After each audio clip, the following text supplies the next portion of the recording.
Hello. आज share बाजार 4% तेज था, ऑलमोस्ट 3.8%। बहुत बड़ी बात है। मुझे याद नहीं आ रहा है इन दिनों में कोई ऐसा दिन था क्या जब मार्केट इतना तेज था। हुआ होगा बट आज का मेमोरी बड़ा ही ज़बरदस्त पॉजिटिव मेमोरी है। बिकॉज एक तो बाजार तेज हुआ, उसके अलावा ये जो वॉर का इन्वायरमेंट एक क्रिएट हो रखा था वो कहीं ना कहीं जाके थोड़ा सा सबड्यू हो गया है। क्या वॉर ख़त्म हो गया? किसी को पता है? किसी को नहीं पता है। क्योंकि ये जो टेररिस्ट लोग हैं ये लोग थोड़ी ना सेन होते हैं। इनका चाहेंगे तो कुछ और ये कभी ना कभी तो कर ही देंगे। तो वॉर टेक्निकली दो कंट्री के बीच में डेफिनेटली म्यूटेड हो गया, बट क्या टेररिज्म इंडिया में ख़त्म हो गया ये तो समय ही बताएगा। वैसे मैं कुछ आर्टिकल्स पढ़ रहा था, कुछ बैकग्राउंड स्टडी कर रहा था कि ये हो क्या गया, अचानक से सीज फायर हो गया, कैसे ये वॉर ख़त्म हुआ। तो ये बात समझ में आई, जितना आर्टिकल पढ़ा उससे समझ में आया, बाकी पुख्ता बात तो नहीं पता है। ये बात समझ में आई है कि इस बार इंडिया ने जो अटैक किया है और जो तरीके से अटैक किया है, जो हमने वेपन्स यूज़ किया है, जो मेथोलॉजी हमने फॉलो किया, ये पूरी दुनिया को एक शॉक में डाल दिया है। Because the way we attacked the specific location, the technology we used to attack the event, China got quite surprised with the advancement which our country has made. और इसके लिए तो थोड़ा क्रेडिट गवर्नमेंट को दे ही देना चाहिए। पिछले 2-3-4 साल में जो इंडिजिनियस एडवांटेज हमने अपने डिफेंस के अंदर में डाला है, उसका इस बार एक क्लियर कट बेनिफिट नज़र आया। तो इसके दो पॉइंट ऑफ व्यू हो सकते हैं। कुछ लोग बोलते हैं कि भैया ये तो क्या हो गया है, तो गवर्नमेंट ने सरेंडर कर दिया, जैसे कि पाकिस्तान कह रहा ना कि देखो हम तो जीत गए। और दूसरा पॉइंट ऑफ व्यू है कि हमने इतना स्ट्रेंथ दिखाया कि सामने वाले ने घुटने टेक दिए और उसने कहा कि भाई इनसे हमको नहीं लड़ना है, प्लीज़ हमको दूर करो। और कहीं ना कहीं अमेरिका, क्योंकि उनका डोमिनेंस है, we have to accept the fact that America is dominating country because of dollar, because of such a large amount of money, and now Donald Trump ने कह दिया कि भैया अमेरिका का कंज्यूमर सबसे ग्रेट कंज्यूमर है, तो वहाँ भी डोमिनेंस है। तो because America is a dominant country, उनका से रहेगा। अगर आपको पसंद आए या नहीं आए, आप कुछ नहीं कर सकते इसको लेके, ठीक है। तो शेयर बाजार के अंदर में आज तेजी आ गई और माहौल तेजी का बना हुआ है।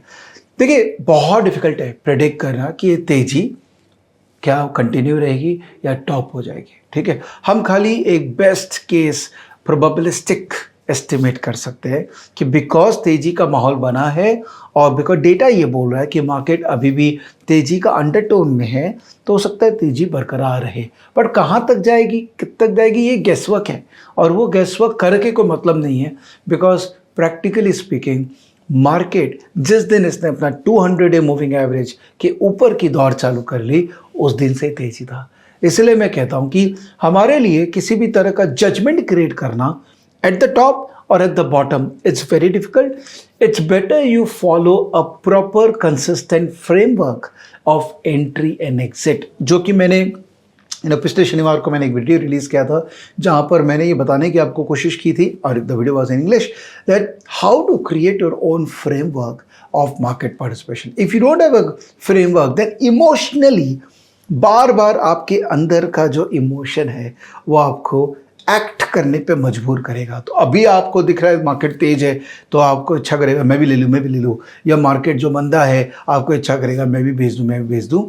ये जो सोच है ना, इसी से ही हमको अपने आप को बचाना है।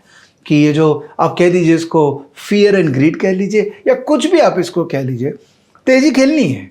बाजार में अभी तेजी का माहौल दिख रहा है, बट आपके फ्रेमवर्क के आधार पे ही आपको पार्टिसिपेट करना है, हड़बड़ी नहीं करनी है। ऐसा कुछ मिस नहीं होने वाला है। हो सकता है कल कुछ हो जाए, वापस से करेक्शन आ जाए, तो आप कुछ मिस नहीं करने वाले। आपको करना क्या है, तेजी का माहौल बन गया, मेरा फ्रेमवर्क 200-डे मूविंग एवरेज के ऊपर है, मार्केट है, तो बस तेजी खेलना। अब आपको सेक्टर्स ढूंढने हैं जिन सेक्टर्स के अंदर में तेजी होने की गुंजाइश ज़्यादा है। वो कैसे पता लगेगा? सिंपल है, सेक्टर रोटेशन से पता लग जाता है कि कौन कौन से सेक्टर है जहाँ पैसे जा रहे हैं, चांसेस हाई होते हैं कि उन्हीं में ही पैसे और जाएंगे। और फाइनली उनमें से आपको नगीना ढूंढना है, अपना शेयर ढूंढना है जहाँ मोमेंटम प्ले करना है। और उसके लिए तो मोमेंटम स्कोर दिया है ना, उसी को देख के ट्रेड करो, वहीं जीत है और वहीं पीस है। बहुत ज़्यादा इधर उधर, और सुनो ये जो टीवी, ट्विटर, टेलीग्राम, ये सब जो है ना, ये सब जगह बंद करो, कोई मतलब नहीं है। क्योंकि फाइनली वहाँ से कुछ भी आइडिया आएगा, उसे नेट में घर में पैसा नहीं बनेगा। पैसा उसी आइडिया पे बनता है जो यहाँ से निकलता है। और इसके लिए अपने आप को तैयार करो, तेजी खेलो, भर भर के तेजी खेलो, कोई दिक्कत नहीं है, बट फोमो अपने अंदर मत लेके आना। और अपना फ्रेमवर्क जो है ना, उसी फ्रेमवर्क के आधार पे ही बाजार में काम करना, डिस्ट्रैक्शन मत लेके आना, किसी और को अपना रिमोट कंट्रोल मत देना। I hope the message is clear.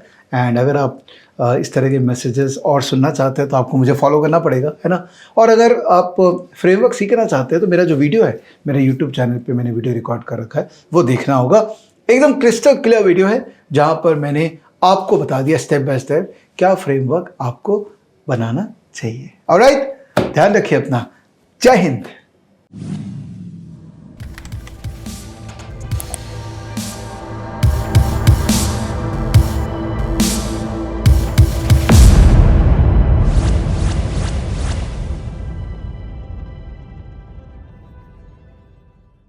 Investment in securities market are subject to market risks. Read all the related documents carefully before investing.